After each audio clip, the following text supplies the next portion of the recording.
Hello दोस्तों नमस्कार। स्वागत है आपका हमारे यूट्यूब चैनल में। दोस्तों आज हम बात करेंगे व्यापम के द्वारा आयोजित परीक्षा 2017 में 19 अगस्त 2017 को सुबह की पाली में 9 बजे से जो पेपर हुआ था उसमें आयोजित क्वेश्चन के बारे में अपन देखेंगे। आइए देखते हैं दोस्तों कि क्या क्या प्रश्न पूछे गए थे। ठीक है, तो शुरुआत करते हैं। आज का हमारा पहला क्वेश्चन है, जैसा कि आप देख पा रहे हैं स्क्रीन पर।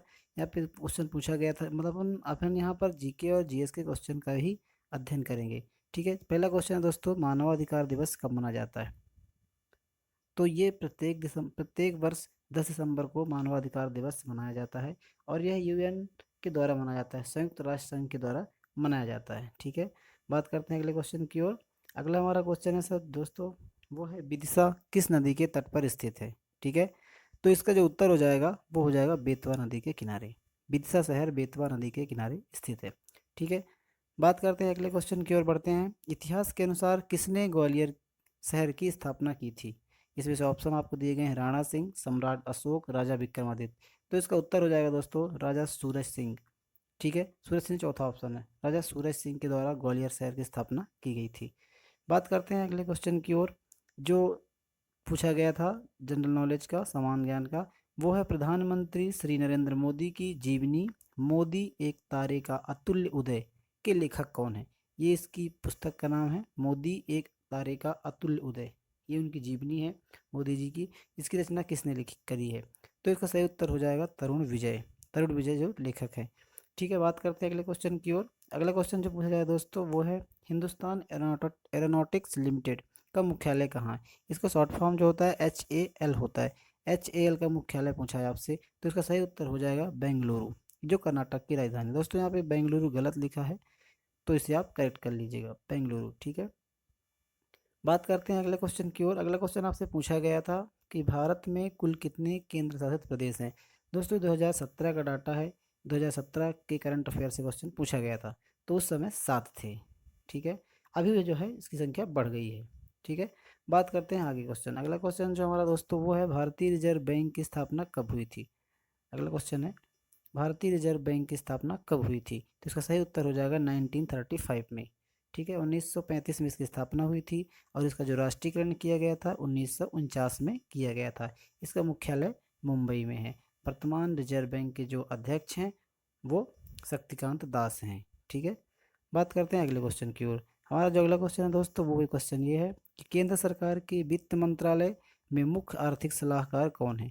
क्योंकि ये क्वेश्चन 2017 में पूछा गया था, तो उस समय संजीव सान्याल थे। संजीव सान्याल उस समय भारत वित्त मंत्रालय के मुख्य आर्थिक सलाहकार थे। ठीक है, बात करते हैं अगले क्वेश्चन की ओर। अगला क्वेश्चन है दोस्तों, संस्कृत के लिए 2014 का साहित्य अकादमी पुरस्कार के विजेता के रूप में किसे नामित किया गया था? दोस्तों ये करंट अफेयर क्वेश्चन था, लेकिन काफ़ी पुराना रहा, क्योंकि 2017 में पेपर हुआ है और ये करंट अफेयर पूछ दिया गया 2014 का। ठीक है, तो उस समय जो प्रोवाइड दिया गया था वो प्रभुनाथ द्विवेदी को दिया गया था। ठीक है, ओके। बात करते हैं अगले क्वेश्चन की। अगला क्वेश्चन है दोस्तों, किसने ओरछा के चतुर्भुज मंदिर का निर्माण किया था? तो इसका सही उत्तर हो जाएगा बुंदेला राजपूत के द्वारा। बुंदेला राजपूत के जो प्रमुख राजा थे, उनका आपने सुना होगा, उनका नाम था छत्रसाल, जिन आपने नाम सुना होगा, वो बुंदेला राजपूत से ही थे। ठीक है, अब आगे बढ़ते हैं। अगला क्वेश्चन है हमारा, विंध्याचल श्रेणी में ऊंची चोटी कौन सी है? क्वेश्चन पूछा जा रहा है विंध्याचल श्रेणी में ऊंची चोटी कौन सी है? तो इसका सही उत्तर हो जाएगा गुडबिल चोटी। गुडबिल जो है इसकी ऊंची चोटी है। ठीक है, बात करते हैं अगले क्वेश्चन की। अगला क्वेश्चन है दोस्तों, भारतीय सेना के प्रमुख कौन है? अभी जो भारतीय आर्मी चीफ है, जिसे CDS कहते हैं अपन, CDS, वो उसकी पूछ रहा है, चीफ डिफेंस ऑफ स्टाफ। तो इसका जो करेक्ट आंसर हो जाएगा वो हो जाएगा जनरल बिपिन रावत। ठीक है, बात करते हैं अगले क्वेश्चन की। दोस्तों ये क्वेश्चन रीजनिंग का है, एक विषम ज्ञात करना है। इसे हाथी का चिंघराना, घोड़े का हिनहिनाना और ऊँट का दहाड़ना, कुत्ते का भौंकना। तो ऊँट दोस्तों दहाड़ता नहीं है। ठीक है, उसकी जो भाषा है उसको कुछ अलग कहते हैं। ठीक है, बात करते हैं अगले क्वेश्चन। यहाँ पे जो कुछ क्वेश्चन रीजनिंग के हैं। अगला क्वेश्चन है दोस्तों कि भारत की परमाणु सक्षम मिसाइल अग्नि 5, अग्नि 5 का जो सफल परीक्षण है वो कहाँ पे किया गया था? तो इसका सही उत्तर हो जाएगा दोस्तों अब्दुल कलाम द्वीप। ये उड़ीसा के तट पर है अब्दुल कलाम द्वीप। ठीक है, बात करते हैं अगले क्वेश्चन की। अगला क्वेश्चन जो हमारे पास ये है कि राष्ट्रीय प्रतीक पर निम्न में से कौन से शब्द अंकित है। जो हमारा राष्ट्रीय चिन्ह है, जो राष्ट्रीय प्रतीक है, इस पे आपको सभी को पता होगा, काफ़ी इजी क्वेश्चन है, सत्यमेव जयते ये यहाँ पे अंकित है। ठीक है, जो मुंडोक उपनिषद जो अशोक के द्वारा स्तंभ बनवाया गया था, अशोक स्तंभ, उसमें से ये लिखा गया है। ठीक है, लिया गया है। और बात करते हैं अगले क्वेश्चन को। अभी क्या क्वेश्चन जो आते हैं सर, जो एग्जाम में आते हैं दोस्तों, वो कुछ भी मतलब आ जाता है, जैसे कभी रीजनिंग आ जाता है, कभी मैथ आ जाता है। ठीक है, तो अभी अगला क्वेश्चन ये है, विधान परिषद विभाजन परिषद के अध्यक्ष कौन थे। मतलब जब भारत विभाजित हुआ उस समय विभाजन परिषद के अध्यक्ष कौन थे। तो आप सभी को पता होगा, उस समय भारत के जो गवर्नर जनरल थे वो थे लॉर्ड माउंटबेटन। ठीक है, तो इसका सही उत्तर हो जाएगा लॉर्ड माउंटबेटन। ठीक है, बात करते हैं अगले क्वेश्चन की। अगला क्वेश्चन दोस्तों पूछा जा रहा है कि सुशासन दिवस भारत के किस पूर्व प्रधानमंत्री के जन्म दिवस पर आयोजित किया जाता है। आप सभी को पता होगा, अटल बिहारी वाजपेयी इसका सही उत्तर हो जाएगा। ठीक है, बात करते हैं अगले क्वेश्चन की। अगला क्वेश्चन आपसे पूछा जा रहा है कि दिबांग वन्य जीव अभ्यारण्य भारतीय राज्य में है। तो इसका सही उत्तर हो जाएगा अरुणाचल प्रदेश। ठीक है, और मैं बात करूँ सर इम्पोर्टेंट, जैसे जो कुछ अब यहाँ पे जो स्टेट दिए गए हैं इनमें कौन कौन से राष्ट्रीय उद्यान हैं। तो दिबांग जैसे दिया गया है, दिबांग और पखुई एक राष्ट्रीय उद्यान पूछा जाता है दोस्तों, कि पखुई राष्ट्रीय उद्यान कहाँ है। तो ये भी इसका सही उत्तर हो जाएगा अरुणाचल प्रदेश। बात करें जम्मू कश्मीर में, जम्मू कश्मीर दाचिगाम राष्ट्रीय उद्यान है, सिक्किम में कंचनजंगा है, और उड़ीसा में गहिरमठ और सिमलीपाल, ये दो राष्ट्रीय उद्यान वहाँ पे आपको मिल जाएंगे। ठीक है, बात करते हैं अगले क्वेश्चन की। अगला क्वेश्चन है दोस्तों 1983 यानी कि 1983 में जिस राष्ट्रीय पार्क को टाइगर रिजर्व घोषित किया गया वह उसका नाम क्या है। मतलब किस राष्ट्रीय पार्क, नेशनल पार्क को जो है, तो 1983 में राष्ट्रीय घोषित किया गया था। तो उससे उत्तर हो जाएगा पेंच। ठीक है, बात करते हैं अगले क्वेश्चन की। तो ये यहाँ पे कुछ रीजनिंग क्वेश्चन आ गए हैं। ठीक है, और अगला क्वेश्चन बात करते हैं। यहाँ पे क्वेश्चन ये दिया हुआ है सर, ये आपको कॉन्स्टिट्यूशन से एक क्वेश्चन पूछा गया था, इसका सही देख लेते हैं। भारत के राष्ट्रपति बनने योग्य व्यक्ति को इस उम्र से, मतलब इस उम्र से कम नहीं होनी चाहिए। क्वेश्चन ये कह रहा है कि भारत की राष्ट्रपति बनने की न्यूनतम आयु क्या है। ठीक है, बात करते हैं अगले क्वेश्चन की। अगला क्वेश्चन देख लेते हैं इसका, ये अगला क्वेश्चन के बारे में आगे चलते हैं। और अभी इसमें क्वेश्चन कुछ मैथ्स के हैं दोस्तों, तो हम मैथ्स की अलग से सीरीज चलाएंगे, जिसमें मैथ्स के क्वेश्चन और रीजनिंग क्वेश्चन का अलग से हम अध्ययन करेंगे। ठीक है, तो अभी अपन सिर्फ जनरल नॉलेज के क्वेश्चनों को देख रहे हैं, और उसके बाद हम मैथ्स और रीजनिंग के क्वेश्चनों को भी देखेंगे। ठीक है, तो आगे बढ़ते हैं, और अगला क्वेश्चन जो हमारा है वो मैं आपको बता देता हूँ। ठीक है, यहाँ पे जो आपको देख रहे हैं कि मैथ के क्वेश्चन है और कुछ रीजनिंग के भी क्वेश्चन यहाँ पे दिए हुए हैं। ठीक है, अब यहाँ पे एक क्वेश्चन आपका साइंस का दोस्तों, साइंस का पार्ट यहाँ से स्टार्ट होता है। जैसे इसमें आपसे पूछा है कि पानी के शुद्धिकरण, इससे पहले और क्वेश्चन नहीं है, देख लेता हूँ, नहीं है। यहाँ से शुरू करते हैं। एक क्वेश्चन है, पानी के शुद्धिकरण की कौन सी पद्धति कीटाणुओं को नहीं मारती। मतलब ऐसे कौन शुद्धिकरण, जैसे उबालना होता है, छानना होता है, आसवन होता है, क्लोरीकरण होता है। दोस्तों सबके बारे में पता होगा, उबालना मतलब पानी गर्म करते हैं। ठीक है, छानना मतलब पानी को नॉर्मली छान लेते हैं, किसी पारदर्शी वस्तु से छान लेते हैं।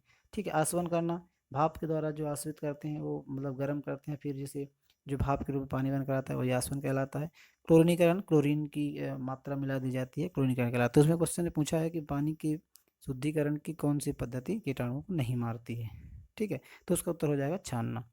बात करते हैं अगला क्वेश्चन। अगला क्वेश्चन है, वह सर्वाधिक सुविधापूर्ण दूरी जिस पर कोई व्यक्ति समान आंखों से पढ़ सकता है। मतलब वह पूछा है कि वह न्यूनतम दूरी क्या है कि इंसान जो सामने की मतलब किताब को कितनी दूरी पर रखे, मतलब जिससे पढ़ सके। तो उसका सही उत्तर हो जाएगा 25 सेंटीमीटर। ठीक है, आगे बढ़ते हैं। अगला क्वेश्चन आपके सामने है, फलों को रस में मिलाए जाने वाले खमीर में होने वाले अवायवीय श्वसन में शर्करा किस रासायनिक पदार्थ में बदल जाता है। मतलब फलों के रस में जो शर्करा पाई जाती है वह खमीर में होने वाली किस श्वसन के कारण, श्वसन अवायवीय श्वसन के कारण किस शर्करा में बदल जाता है। तो उससे उत्तर हो जाएगा अल्कोहल में बदल जाता है। ठीक है, बात करते हैं अगले क्वेश्चन के। चुंबक का वह महत्वपूर्ण गुण जिसका उपयोग नाविकों तथा यात्रियों द्वारा प्राचीन काल से किया जा रहा है, उसका कौन सा उत्तर सही हो जाएगा। तो उससे उत्तर हो जाएगा दिशा संबंधी गुण। तो ये इसका सही करेक्ट उत्तर हो जाएगा ठीक है, आगे बढ़ते हैं। दिवाली के दौरान पटाखे इमारतों के बाहर जलाए जाते हैं, उनके जलने की थोड़ी देर हमें बाद हमें ध्वनि सुनाई देती है। ऐसा इसलिए क्योंकि, मतलब कारण ये पूछा है कि जैसे जब पटाखे जलाए जाते हैं तो उस समय ध्वनि कुछ समय बाद सुनाई देती है, जबकि उसकी जो जैसे पटाखे फूटते हैं उसके बाद जो जलने की जो उसकी प्रकाश होती है वो पहले दिखाई देती है। तो इसका जो करेक्ट उत्तर हो जाएगा वो है प्रकाश ध्वनि से तेज यात्रा में गति करता है। मतलब पहले ध्वनि आती है, फिर मतलब प्रकाश आती है, उसके बाद ध्वनि आता है, मतलब प्रकाश जो है तेज यात्रा करता है ध्वनि की अपेक्षा। ठीक है। अगला क्वेश्चन पूछा है आपसे, उसकी पहचान कीजिए जो कि पशुधन का भाग नहीं है। तो उसका सही उत्तर हो जाएगा मोर। बतख भी है दोस्तों, बतख से भी हमें धन प्राप्त होता है, मवेशियों से भी प्राप्त होता है, मुर्गा से भी प्राप्त होता है, लेकिन मोर हमारा राष्ट्रीय पक्षी है और यही पशुधन के अंतर्गत नहीं आता है। ठीक है। बात करते हैं अगला क्वेश्चन की। अगला क्वेश्चन है, बस पशुओं में ना पाए जाने वाले ऊतक का नाम बताइए। मतलब जो पशुओं में जो टिश्यू या ऊतक नहीं पाया जाता है उसके बारे में अपन से पूछा है। तो उसका सही उत्तर हो जाएगा विभाज्योतक ऊतक। दोस्तों आप सभी को पता होगा विभाज्योतक ऊतक किसे कहते हैं। मेरिस्टेमेटिक टिश्यू, यानी कि ये पेड़ पौधों में पाया जाता है और यह पेड़ पौधों की वृद्धि में सहायक होता है। ठीक है। आगे बढ़ते हैं। अगला क्वेश्चन रीजनिंग का क्वेश्चन दोस्तों पूछा गया है, आरोही क्रम में समय की सही इकाइयों का चयन करना। मतलब पहले क्या आता है, तो आप सभी को पता होगा पहले सेकंड आता है, फिर मिनट आता है, फिर घंटा आता है, फिर दिन, फिर महीना और वर्ष। इस प्रकार से आते हैं सेकंड, मिनट, घंटा, दिन और महीना। तो सही उत्तर हो जाएगा तीसरा इसका। ठीक है। ओके, आगे बढ़ते हैं दोस्तों। हैजा यानी कि कॉलरा जो होता है वो किसके कारण होता है, क्वेश्चन में पूछा गया है। तो इसका सही उत्तर हो जाएगा वायरस, बैक्टीरिया। बैक्टीरिया के द्वारा ये हैजा बीमारी फैलती है। ठीक है। बात करते हैं अगला क्वेश्चन की। जब सोडियम क्लोरीन के साथ अभिक्रिया करता है तो सोडियम क्लोराइड का निर्माण होता है। अभिक्रिया में उष्मा क्या होती है, मतलब जैसे जब सोडियम की क्लोरीन के साथ अभिक्रिया करता है तो उस समय सोडियम क्लोराइड का निर्माण हो जाता है NaCl का। तो अभिक्रिया में क्या होती है, तो इसका सही उत्तर हो जाएगा कि इस प्रक्रिया के दौरान विकसित होती है। ठीक है। जो ऊर्जा होती है वो विकसित होती है। ठीक है। आगे बढ़ते हैं। अगला क्वेश्चन है दोस्तों हमारा, बॉयलर चिकन का भरण क्या है। मतलब बॉयलर चिकन जब हम सेवन करते हैं तो उससे हमें क्या मिलता है। तो विटामिन से भरपूर संपूरक के साथ पर्याप्त मात्रा में वसा एवं कार्बोहाइड्रेट प्राप्त होते हैं। तो इसका सही उत्तर एक हो जाएगा। ठीक है। ओके, आगे बढ़ते हैं दोस्तों। अगला है, चार कक्षित हृदय वाले सरीसृप का नाम बताइए। सरीसृप मतलब होता है रेप्टाइल्स। ठीक है। ऐसे उसी रेप्टाइल्स में दोस्तों तीन ही कक्ष होते हैं, लेकिन इसका एक अपवाद है, वो है मगरमच्छ, क्रोकोडाइल। इसके चार कक्ष पाए जाते हैं, ये एक अपवाद है सरीसृप का। ठीक है। उसके बाद अगला क्वेश्चन है, हृदय, धमनियाँ तथा सिराएं एक साथ कार्य करते हैं, यह संगठन के किस स्तर का उदाहरण है। आपको पता होगा हृदय, धमनियाँ ये सब अंग में पाए जाते हैं, मतलब पूरे बॉडी के ही पार्ट होते हैं, ऑर्गेनल्स के ही पार्ट होते हैं। ठीक है। फिर आगे बढ़ते हैं। अगला क्वेश्चन है, एड्स खालिस्तान के द्वारा संचरित नहीं हो सकता। तो इस एड्स फैलने के कई जो कारण हैं उनमें से एक कारण ये है, गले लगाने से ये नहीं फैलता है। लैंगिक संपर्क से फैलता है दोस्तों, स्तनाहार से फैलता है, रक्त डोनेशन करने से भी एड्स फैल सकता है, लेकिन गले लगाने से ये नहीं फैलता है। अगला क्वेश्चन है, सूक्ष्म जीवों जो शर्करा के अल्कोहल में परिवर्तन में खमीर कर्मक की तरह कार्य करता है। सूक्ष्म जीव जो शर्करा को अल्कोहल में परिवर्तन करने के लिए खमीर मतलब होता है किण्वन, जो वो होता है फर्मेंटेशन के एजेंट के रूप में कार्य करता है। मतलब वह कौन सी मतलब कि एजेंट है, या फिर यूँ कहें कि फर्मेंटेशन एजेंट है या खमीर है जो उसे अल्कोहल में परिवर्तित कर देता है। तो उसका उत्तर हो जाएगा खमीर। ठीक है। ईस्ट, शर्करा जो है बदलता है। अगला क्वेश्चन है मैथ का क्वेश्चन दोस्तों ये, और आगे देखते हैं। जी दोस्तों ये ख़त्म होता है इस प्रकार। दोस्तों वीडियो को आप अंत तक देखिए, इसके लिए बहुत धन्यवाद आपका। मिलते हैं किसी अगले पार्ट में, तब तक के लिए नमस्कार, जय हिंद दोस्तों।